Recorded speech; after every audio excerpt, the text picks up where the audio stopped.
Hey, okay, welcome to, I think this is our fourth and last thermodynamics experiment, and then of course we'll be moving into optics. In fact, as you guys know, you'll be having a test this week on thermodynamics, and so I'm sure you're studying hard for that. Probably not even looking at this lab until after you get done with your thermodynamics lab. That would be my recommendation. So finish up that thermodynamics lab. Hopefully you already are, and now you're rolling into your optics. And so this is this last lab here.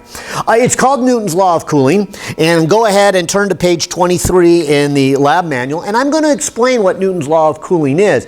An important piece here is to recognize that in the textbook and in the lectures, we never use the phrase Newton's Law of Cooling. And I'll explain more about that and the reason why in just a second. However, what I want to do first is just get the hot water and let it start cooling. I say that because the data collection of this lab is just to measure the temperature of some hot water every half a second for the next 33 minutes.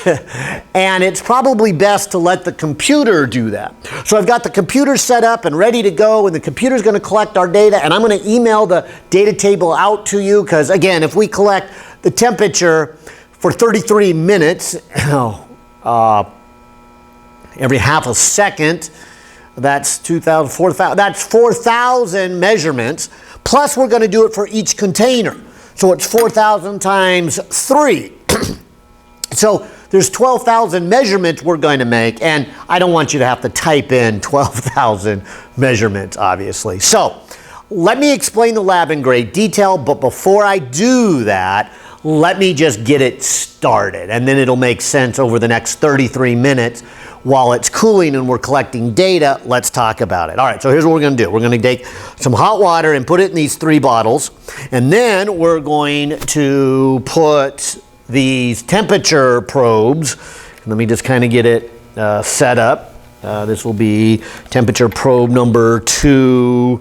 This will be temperature probe number 3. And this will be temperature probe number 1. And I'll just put the probe stopper in here, so I'm getting it all kind of nice and hopefully ready.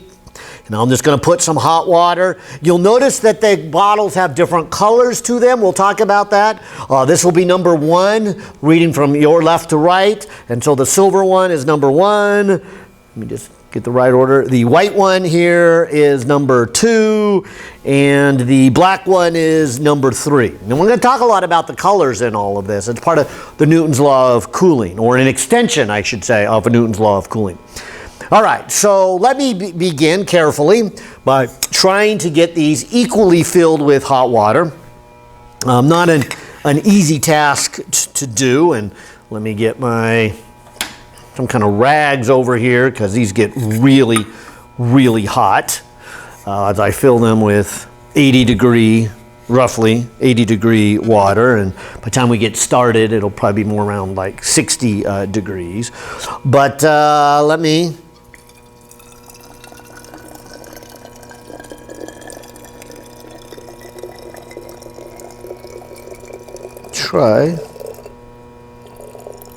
do my best to fill this.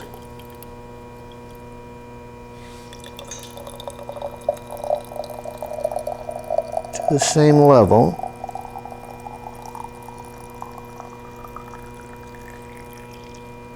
Okay, so there's one right at the neck.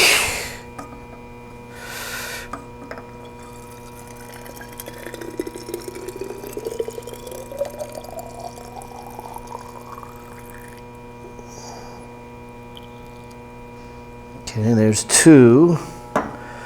Maybe a little too high. I might pour a little bit of that one out. And 3. And we'll see how close these start at the same temperature. Fortunately, they don't have to start at the same temperature. But what we're looking for is how quickly they cool.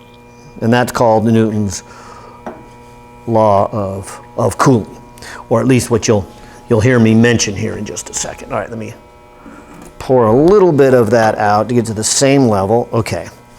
And let me try to put them back into the same order. What did I say? Silver for number 1. White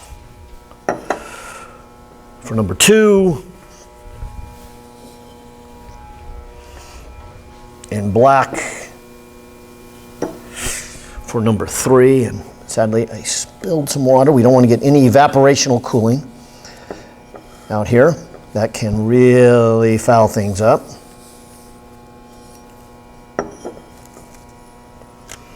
So let me do my best to make sure there's no hot water on the outside. That's more important than if they don't start exactly at the same temperature.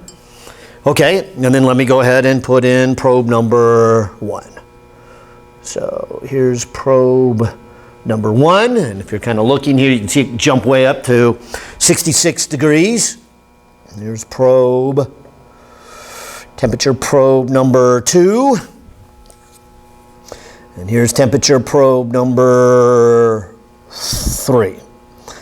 And let me just give them a second to kind of reach a stable equilibrium point. And it'll probably be around near 80 degrees. Like I said, in the other labs we did, our coffee pot tends to warm up to roughly 80 degrees. A little shy of that, but actually we're right on there. All right. I want to get it started, but I also want to get it stable. I'm going to call this a go. All right, so I'm going to hit the collect button. And if I hit collect, you'll begin to see that it is now recording down the temperature. I can only see 2 of them. If I expand this out a little bit, I can see all 3. But here's the time in seconds. So every half a second, it's recording the temperature. All right. So let's have this continue to record the temperature and let it cool for the next 33 minutes. And so let's talk about the theory behind this and what we're trying to measure.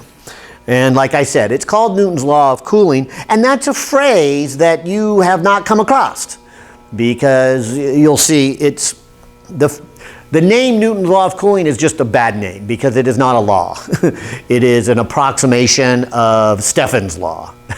And so that's what you have heard is Stefans Law. All right, so what is Stefans Law? Well, let's go back to the chapter on radiation cooling. You might have remembered a little discussion that we had, that if you have a hot object, it will cool down, or for that matter, if you had a cold object, it will warm up. And there are 3 ways to transfer energy: conduction, convection, and radiation. This lab is about radiation. It radiates outward. And so a hot object in the room will cool itself by conduction, convection, and radiation. If we've done this right, and I think you can see the setup, if the bottles are made out of the same material but have different colors of paint, if they're the same size, if they're sitting in the same environment, we're going to assume that as they cool by conduction and convection, they're the same for every bottle. But what's different is the radiation. And that's what we want to study here. And so, unlike last week's lab where we saw how heat was transferred by conduction, this week's lab is we're going to measure how the energy is transferred by radiation. And so that's why I want to take these 33 minutes and kind of just review thermal radiation, Stefans Law, and then see how that ties into Newton's Law. All right, so Stefans Law said this: the rate at which energy is transferred by radiation, so we called it power, had Stefans constant, that was that little sigma, then it had the area, then it had this little E number, kind of a weird number, and what that was is a percentage of how well did it radiate, the emissivity of the object, okay? And that's what we're going to hopefully see a difference in these 3 bottles, because all of these bottles have the same area. Of course, they have the same Stefans constant. Now, the other big factor here was the temperature to the fourth power.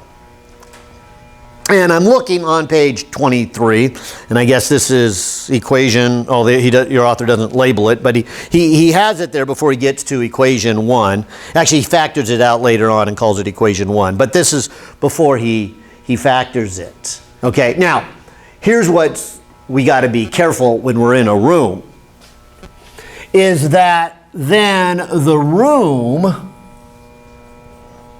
has walls and tables and chairs, but mostly it has wall, floor, and ceiling. And the walls, floor, and ceiling would also be radiating. And that would then be shooting radiation at the object and warming it up. So if we say the walls in this room are at T sub R, the R being for room temperature, then they would be shooting radiation at the object. So in other words, the object is losing radiation, and so I would say going out. But at the same time, radiation is coming into our object. It's coming from the room, the walls of the room. And it would be the same kind of equation. Now, an important difference, though, is the walls of the room may be at a different temperature than our object. Okay? So if I were to put this here, if I were to say, what is the net rate of energy between these two objects, I would subtract the two. I would go Stefans constant times the area of our little object, which in this case are these bottles. They're aluminum. The necessity of it. And then I would have temperature of the object minus temperature of the room, each raised to a power of 4. And that would be the net rate. So now you can see why we call this a cooling or a warming. Because see, if the object's temperature is more than the room, then there is a net loss of energy and the object cools down. But on the other hand, if the object is colder than the room, then the room would be warming it up with this radiation. And so our objects happen to be hot objects. In fact, let me pause. I'm kind of curious. I'm going to come back over here to our experiment. So they have dropped down. It looks like we're at, 360 seconds. 360 would be 6 minutes. So we're 6 minutes into our experiment. And it looks like a plot up here is working well. We've got the red one, which would be the silver one, because it's number 1. And I've got the number 2 would be a green, which would be blue. And so it looks like we started at a little lower temperature on the blue one. And then we've got the green one. And so we can see they're cooling. Now, it's probably a little too early in the experiment to see that they are cooling at different rates, because they do cool at different rates. The rate is not much. That's why we're going to have to measure their rate of cooling for the next 33 minutes before we have any decent data. But they are cooling. I can definitely see that much. All right, so that's what I was getting at here, is that this would be the rate at which they're cooling. Now, here's why we call it Newton's law of cooling. Newton, actually Newton was before Stefan, so Newton didn't know about this. But I'm going to take the approach from Stefans Law, and watch this. I'm going to factor this equation. So I'll leave Stefans constant alone, I'll leave area alone, I'll leave emissivity alone, and I'm going to factor this. And I'm hoping you kind of remember from your algebra class that the difference between two squares can be factored. All right, so this would be temperature squared, room temperature squared, temperature squared, room temperature squared. One would be a plus and one would be a minus. And so that's the difference between two squares. So I'm just going to treat, I know it's a fourth power, but I can treat it as a square squared. All right, so I factored it. In fact, when I do that, look at this one. This is another difference between two squares. So I can factor it. So let me do that again. Okay, so this is temperature squared plus room temperature squared. And now I have the difference between two squares again. So this would be temperature, room temperature, temperature of object, room temperature. This would be a plus and this would be a minus. All right, well, here is what Newton noticed by experiment, not by theory, okay? So that's why, again, it's probably a mistake, the words we tend to use. Because Newton called it Newton's law of cooling, or he called it a law of cooling, and later it was called the law of cooling. But it turns out later we discovered he was only making an approximation. And so the name law is sadly still used, but I want to emphasize why you don't see it in your book written as Newton's law of cooling. Because it's really Stefans Law approximated. Because watch this. Let's just say that the temperature of the object and the temperature of the room stay somewhat close. Now, here's what I mean by this. This room right now, before we started, was at 22.5 degrees Celsius. So, by the way, keep that in mind near the end when we plot some data. All right. Now, Stefans Law is written on the Kelvin scale. So let me take 273 and let me add to that 22.5. And this room is probably then 295.9 Kelvin, and it's probably going to stay that much for this 30 minutes. It's kind of warm outside, so it will warm up, but within a 30-minute window, this room's not going to change by too much. Now, let's talk about our object. As you recall, our object, and right now it's at 70 degrees Celsius. It did start as much as 80, so I'll put 80 in here. But if I add these together,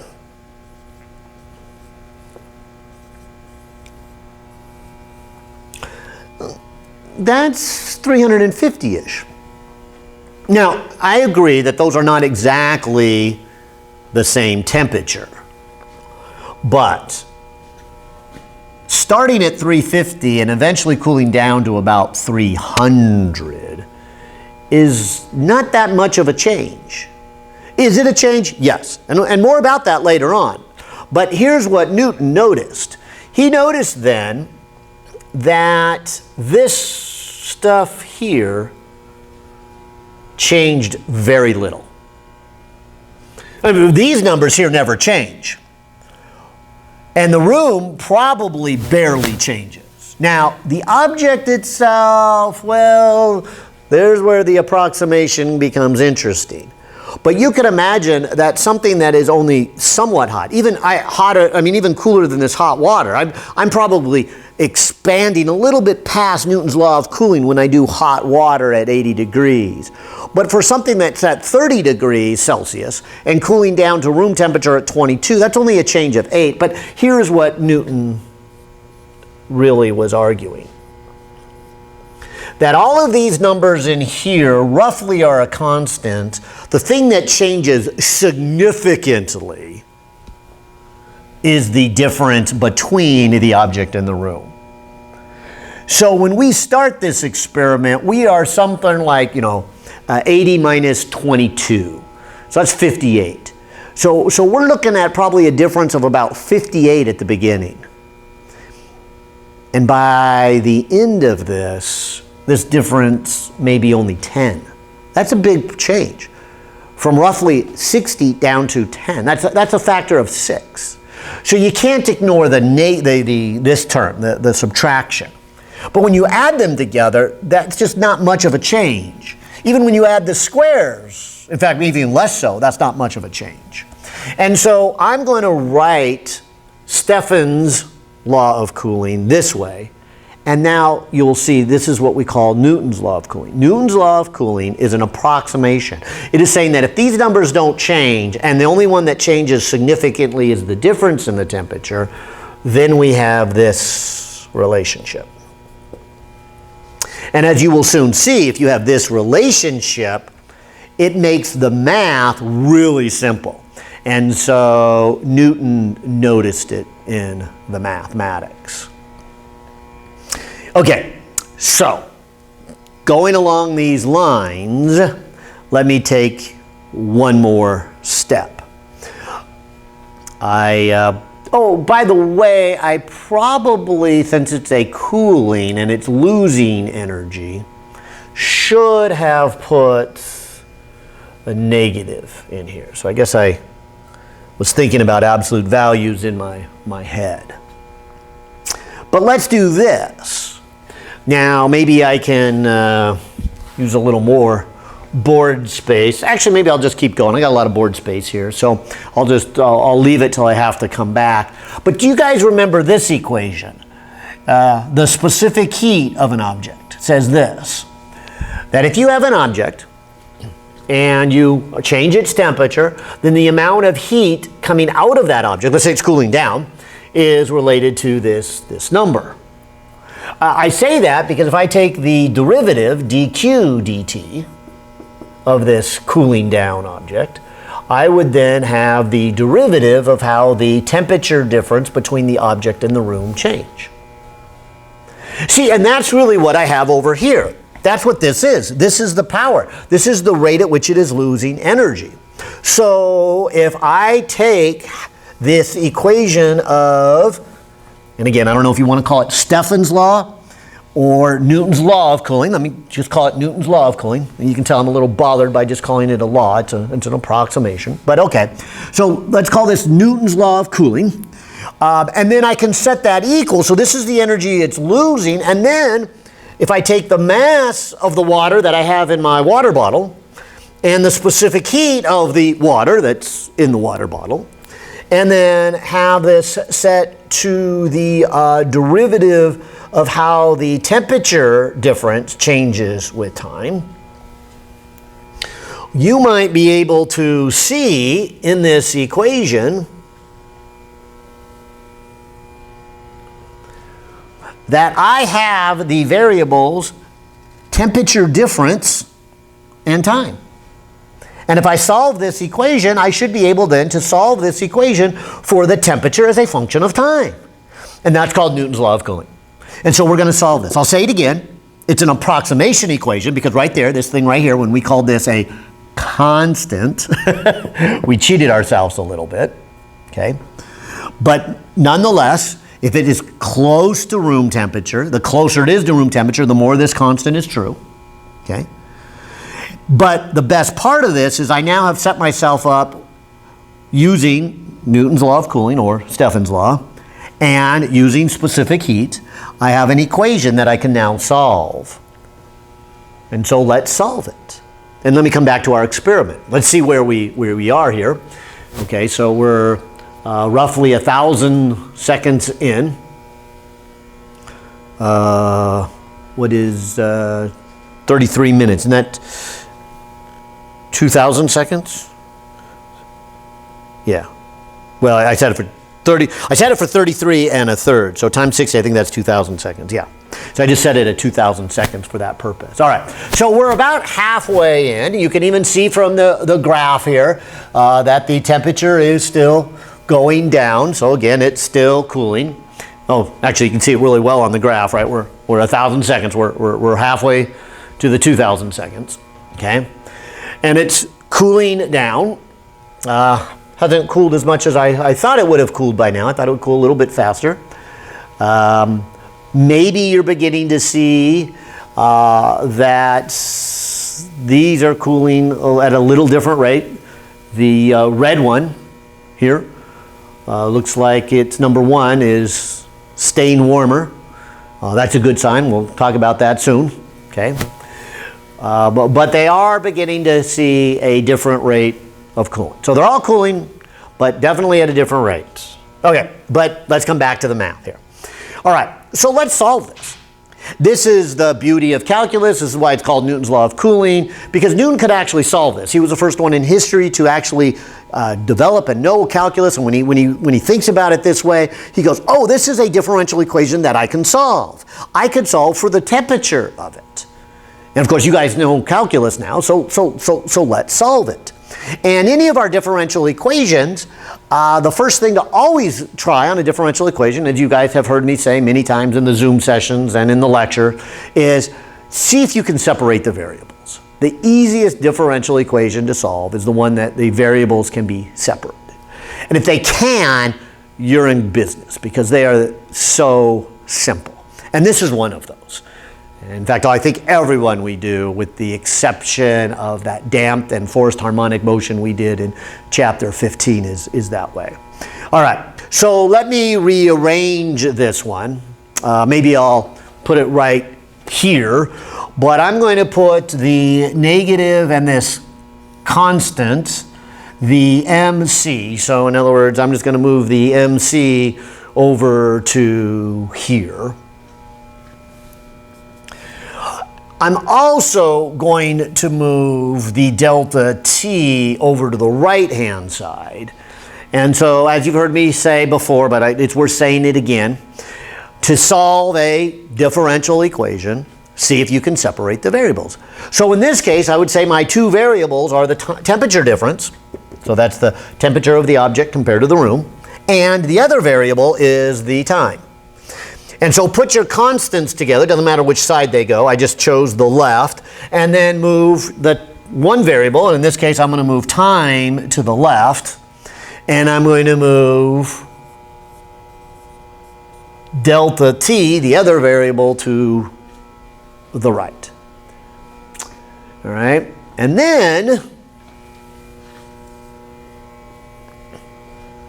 I can integrate. All right, so on the left-hand side, I would say, okay, let's say we start the experiment, and when we start the experiment, we call that 0 moment in time. All right, so my integral goes from 0. Now on the right-hand side, I guess I would call this the initial temperature difference. Okay, and so when I got started, that was roughly about 58 for at least one of them. I think the red one I was looking at had a difference of about 58. Okay, now I'm not putting any numbers in here because I don't want to talk yet about our numbers, but that's coming. Okay, so I have this integral to do, and we're going to start at 0 moment. So when I put those probes in there, I had an initial temperature difference. All right, and then it jumped up to here. And so I'll just write it as a variable t. So in other words, at some later moment in time, there is a new temperature difference. And of course, you're seeing that in the experiment. The temperature difference is going down. And we're only going to collect data for 33 minutes. But if we collected data for a couple of hours, I think this temperature difference would eventually go to 0. It may even take more than a couple of hours. But in our 33 minutes, it won't go to 0. But that's fine. We're going to collect plenty of data here. All right, so if I do this integral, look what I get. On the left-hand side, I get minus k over mc, and I just get a t. Oh, let me come a little farther. All right, so it's a minus k over mc, and then a t. And on the right-hand side of the equation, you can see it's a natural log. So it's a natural log of delta t evaluated from delta t naught to this new delta t, which would be natural log of the temperature difference compared to its initial temperature difference. Now, to undo a natural log, I raise it to a power of e. So this becomes e to the negative k over mct. And this side here just becomes a delta t over delta t naught. Move the delta t naught to the other side of the equation, and let's pause for a moment and talk about what we have solved. I won't quite put a box around it. So let me just put a dotted line.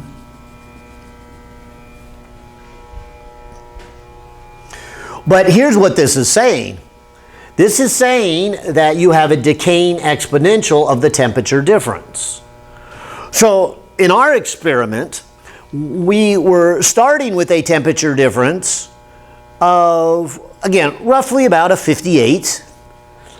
And then, of course, with time, because of this exponential factor, and you can see this exponential factor depends on the mass of how much water I have, the specific heat of the water. And this constant, which if you remember that, comes all the way back here, and it depends upon Stefans constant, the area of our water container.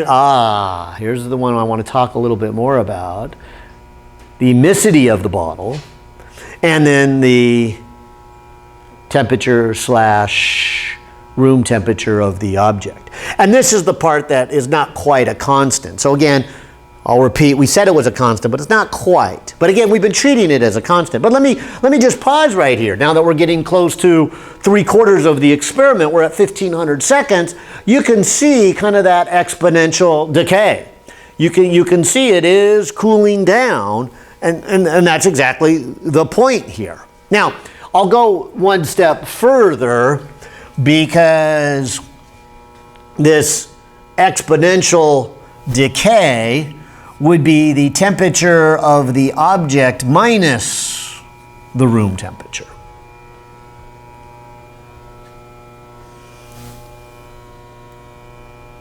So if I move this to the other side, I'm going to have an equation that says this.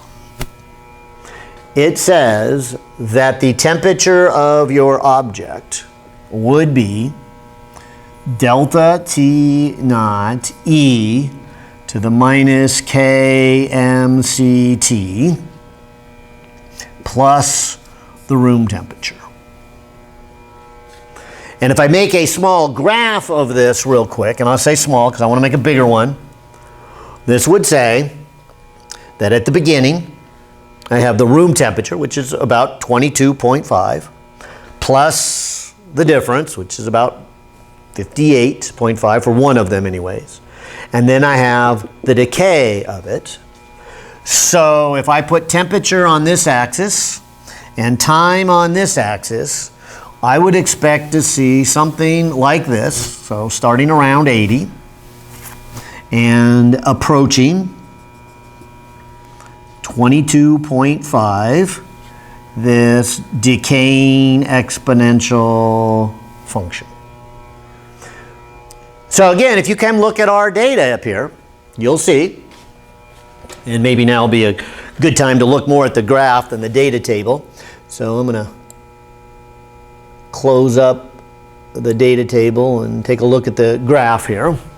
But you'll see 22.5 is probably right about here. And I hope what you are seeing is you're seeing this exponential decay. Now it seems to be a fairly long decay, so it looks a little bit like a straight line. I hope that's not what you're seeing. I hope you are seeing a little bit of bend to it, a little bit of arch to it. And so like I said, we're going to hopefully see that real soon. We're going to curve fit it. That's why we're going to collect data. But that is Newton's law of cooling. So let me not quite put a box around it again, because Newton's going to do one more thing. But Newton is saying here that you start with a hot object and you let it cool in a room, it will follow this mathematics. It will follow an exponential decay. Now Newton does one more thing that's worth mentioning here, because you have some discussion questions on it. He said, well, why don't we put all these constants together? I mean, obviously this constant here, which really isn't a constant, has a little bit to do with the emissivity of it, and it's an approximation as a constant. And this over here has to do with the material. So how much mass do you have? So I just grabbed these water bottles, and let's put all those together, because all of those are a constant. And so Newton puts them all together, and so he says this: let the negative, not the negative part, just the K part and the MC part, let it equal to 1 over L. L? 1 over? Ah.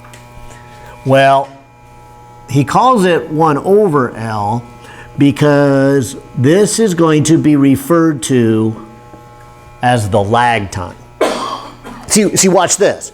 If you put this into this equation, you have the initial temperature difference times E to the minus T over this lag time plus the room temperature is then the temperature of your object. And this is the one I want to put a box around. This is the one that we want a curve fit for. Let's talk about two important things here, and one of them is this L. It's called the lag time. You can see that it's part of the exponential decay. What this would be saying mathematically is this is a measurement of how quickly this thing cools down. See, watch. What if I did this? What if I made a plot of temperature versus time with something that has a big lag time? Or if you come all the way back here, a big lag time would be something like had a lot of mass. So let's say I had a ginormous water bottle. Well, what you're saying is it's going to take a long time to get to room temperature. It's lag time. The lag time is kind of Newton's way of saying, look, this is a measurement of the fact that it's going to take a long time for this to get to room temperature. We know if you put something in a room, it gets to room temperature. But he calls it the lag time because, yes, it's going to get to room temperature, but it's not going to do it right away. It takes time. And that's what the L is. So if I were to make a plot, and so here's room temperature of about 22.5, and I start with something at 80 degrees and it has a big lag time, it's going to do something like that. And I'll go big L. But see, something with a small lag time, which you might say something with a small lag time would be something that just had a small mass, like a little drop of water. It may be a hot piece of water, but it's a little drop. It's a little drop of coffee, and it lands on my hand. It doesn't take long to cool down. It's like, ow, oh, okay, all better. And it cools really, really quick. And again, that's the lag time. So a small lag time would look like that.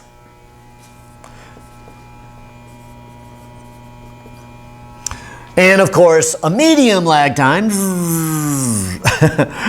might look like this.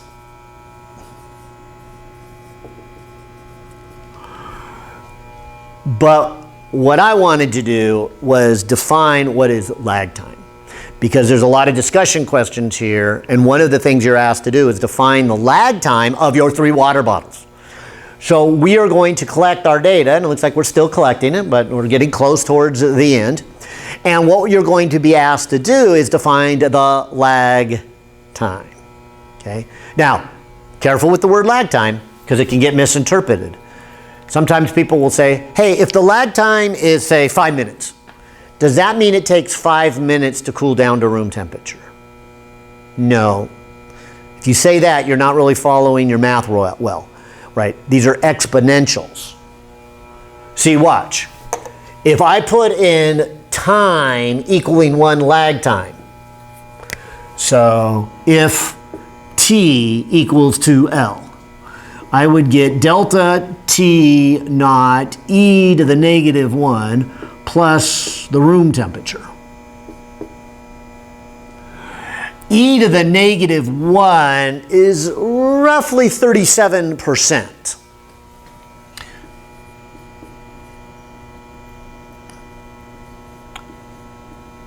I think it's 373. Let me grab my calculator there.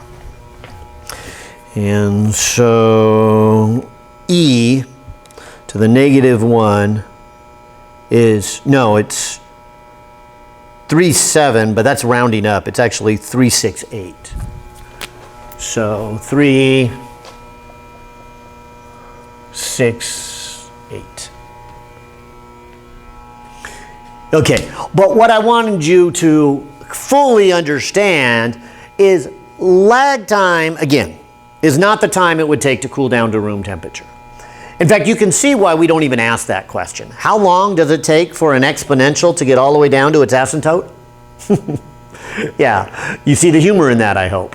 It's infinite amount of time. So we would never, as good scientists or engineers, say, how long does it take to get to room temperature? It's just it's a terrible question, only because it leads to an answer of infinite, and it doesn't work well. Of course, then on the practical side, it's going to eventually get there because everything's not perfect, and even, Newton's law of cooling isn't right. I get that. But the best thing we can do then is not ask the question, how long does it take to get to room temperature, but what is some other parameter we can use to measure it? And lag time's a really good one. It's 37%. And when you tell somebody, oh, what's lag time? If it's not the time it takes to get to room temperature, it's the time it takes to have only 37% left of its temperature difference. What idiot picked 37%? Well, that idiot would be nature, because these are our natural exponents. This is what happens to nature, and that's why we call these natural exponents. Nature, that's the way it functions, and so we don't tell nature how to function. We just discover nature how it functions. Well, I just glanced up here. It looks like we're done collecting data, but I'm not quite done talking, so let me leave that data there for just a second here. But here's our idea of the lag time. And so I will tell you that once you have the data, and so we've collected it and I'm going to email it out to you, you are asked to go to graphical analysis and do a curve fit and to find that lag time. Now, notice when you do that the objects each have a slightly different lag time. Because remember, lag time is related to their mass. Now, hopefully I got their mass the same. I tried really hard to do that at the beginning. But it's also related to this constant. And if I did this experiment well, if you've traced this all the way back to the very beginning, the only thing that's different between these 3 bottles of water is the color of paint on them and the rate at which they let the radiation emiss out to the environment. So things that radiate best, okay, are going to then reflect best. And so here's what I'm hoping happens. That when you collect this data and you do your curve fit and you're asked to find the lag time, the silver one has the longest lag time because of its shiny surface. As the hot radiation tries to radiate out from the hot water, it hits the shiny surface and reflects back. Whereas the black one, the radiation goes out, hits the black surface, actually gets absorbed, and then on the outside surface, the conduction and radiation and conduction, convection, and radiation all take the heat away from it. So I'm hoping that we see data that shows the black one cooling down fastest and the silver one the slowest. And so let's find those lag times. Now, they're not much difference. That's why I said it was real important. You could even see it in the data here, but it looks like that red one, starting the same temperature as the green one, you can see that after a given time, the red one did not drop down as much as the green one. And the green one is this one right here, the black one, number 3. Okay? And so keep track of 1, 2, and 3. And number 3 is this black one. So clearly, just looking at it, I haven't even done the analysis of the data yet, but clearly the green one dropped down. Now the blue one can be a little confusing. The blue one started with a little lower temperature as I look at the graph. So it is always below the red one, but if you'll notice, it's kind of paralleling the red one. So I'm not sure I can conclusively say, until I analyze my data a little bit closer, that the green one is cooling down at a faster rate than the red one. But I can definitely say the green one is the fastest. I mean, it went from starting at the red line and dropping down to the blue line. That one is the biggest drop of all. Now remember, the blue one is number 2, it's the white one. And it probably then doesn't surprise you that the white one's rate of cooling is probably very, very close to, oh, and here's where it actually gets confusing. Because why did we say the silver one didn't cool as quickly as the black one? Is because when the radiation hit the silver, it got reflected back in. It was trapped inside. Well, many people will say that same thing about the white one. They'll say, okay, well, the radiation comes out, hits the white, and white's very reflective, so it'll push it back in. So a white and a silver one are the same. Ooh, there's only one problem with that. What you call white is the electromagnetic spectrum in the visible light. The radiation we're talking about is infrared. So the question is this one reflective in the infrared? Not is it reflective in the white, in the visible. So we know it's reflective in the visible. Let's see what we get from the data. If this white one has a number that is closer to the silver one, then I will say it is reflective in the infrared. But if this white one has a lag time that is closer to the black one, I will say, even though it looks white to my eyes in the infrared, it is obviously not reflective. Now, I will tell you the obvious answer is it's in between that. It's partly reflective in the infrared, but not as good as the silver. And so hopefully the lag times will show that. And so that's what you're asked to do here in the lag time, and to see that difference in the emisicity of it. Now, let me then just point out that we've done the data, but you do have 6 discussion questions that are probably worth me touching on here before I show you the rest of the graph here. But it says, number 1, what were your experimental determination values of the lag time of your silver and your black radiator? Well, let me use this as a moment to do one of them. How about I do the red one? That's the silver one. Let's see if I can find for you the lag time, or with you I should say, because I want you to do the same. Let's see if I can find the lag time of the red one here. So now that I've stopped collecting data, let me do a curve fit. And so when you get this data, here's what you're going to do, but you're going to do it for all 3 of them. You're going to come to Analyze. You're going to come down here to Curve Fitting. You're going to select whichever one you want to mess with. And so I'm going to mess with number 1 first. I'm going to mess with the red one here. Okay. So I'll go OK. It will then show me my red one. If you scroll down on your curve fits, right about here, there's what they call the natural exponent one, right? There it is. It's A, e to the some negative c plus the room temperature offset. Okay?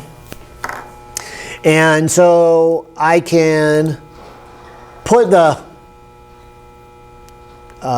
button there and go try fit. I'm prefer maybe to help it, and I think we'll get some better data. Well, let's see what it liked. See, it liked a final room temperature of about 15, and I think we would be better off telling it to start at 22.5. Let's see what it gives us. Oh, that's not what I wanted to do. Let me try that again. Analyze, curve fits, temperature 1, natural log, there it is, try fits. Oh, it'd be nice to seed it. If I go over to manual and put 22.5 and then go back to automatic, try fit. See what it is. Yeah, but the B's not where it starts. The B's where it ends. Yeah. It tends to like that one a little bit better. Well, I might play with this a little bit, but I'm going to leave it here for you guys. Maybe we should just try it, see where it comes out. That's not our big intention. Our big intention is the C value. Remember that C value right here, which 0.000247. So maybe I will point out that the computer is telling me C, which is 0.002427, is actually then the number that goes in front of the decaying exponential. So this would be 1 over the lag time. So with that data, I should get a lag time of 1 divided by 0.0002427. And so I get a lag time of 4,120 seconds. Okay. That's my lag time. Now, hopefully, if I do that for the other water bottles, and this is where I better stop and let you do it, although I'm curious, so I'm going to do it after I leave the video here. But what those lag times are telling me the rate at which it's cooling. And so again, I hope the black one comes out to be the fastest, and the silver one the slowest, and the white one in between, although in between may be closer to the silver than the black one. And so I'm kind of curious which way it's going to come out. All right, and so that's what number 1 is saying. Find your lag constant. Although I must admit, number 1 says just your silver and black, but I'm going to find it for the white. I think they ask it later on anyway, so it's worth it, might as well doing it now. Now look at question number 2. Question number 2 says, what is the physical meaning of the lag time? Well, I think I covered that earlier on, and I'll just say it again. One lag time would be the time for the temperature difference to drop down so it remains 37% of the original difference. Okay.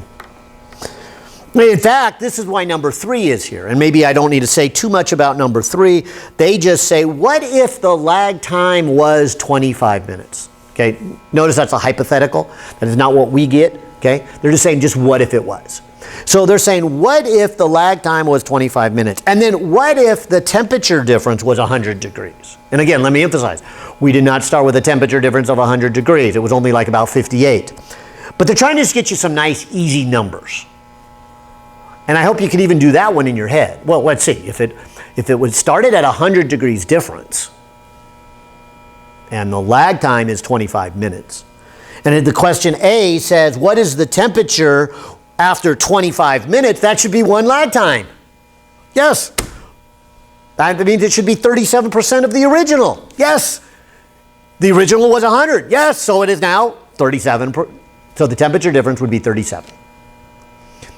So if the object had started 100 degrees above room temperature, and the lag time was 25 minutes, so 25 minutes into the experiment, the temperature difference would be 37. And if that makes sense to you, then that's the main point, that you understand what a lag time is. And so that's what they're getting at. Now, B is a little harder. I'll let you do the math. They say, using a lag time of 25 minutes, what would be the temperature after 10 minutes? So, of course, for 10 minutes, you'd have to come over here and do something like this with the math. You would have to say, okay, I'm going to put in the time, 10 minutes, and in the lag time, I'm going to put 25 minutes, and in the temperature difference, I'm going to put 100, and then I can calculate what the temperature difference is after 10 minutes. And that you'll need a calculator for, so I'll let you do the calculator. Now look at number 4 here. Number 4 says, many students find that the best fit graph deviates a little bit from an exponential decay. You'll see that even our computer tried to find the best fit, and it wasn't bad, but it's off a little bit. You can see the black starts off there, and it's a little bit out of sync right there. It is a little bit off. It is not perfectly exponential. And what your author is getting at, in case you missed it, let me come all the way back to the beginning. Let me take you over here to this equation. Your author is trying to get you to point out that Newton's law is not a law, right? Newton's law is an approximation. This right here is not truly a constant. But from this step on, we treated the math as if this was a constant. And the reality is it changes. And so the equation is much more complicated, and therefore the solution is much more complicated. It's not exactly exponential. Close to it, yes, but not exactly. And that's what they're trying to get you to see. So they're trying to get you to understand what I had said at the beginning. Even though we call it Newton's Law of Cooling, you won't see it in textbooks written that way. It's just not a formal way to do it. Once Stefan came along, we began to realize, hey, Newton's Law of Cooling is not a law. It's an approximation of Stefan's Law. So we should be teaching students and learning about the science of Stefan's Law, not about Newton's Law of Cooling. So that's what they are after. Now, number five is what I was saying about transparent material in the visible versus transparent material in the infrared. So just because this middle bottle looks white, which you would think is reflective, it doesn't mean it reflects in the infrared.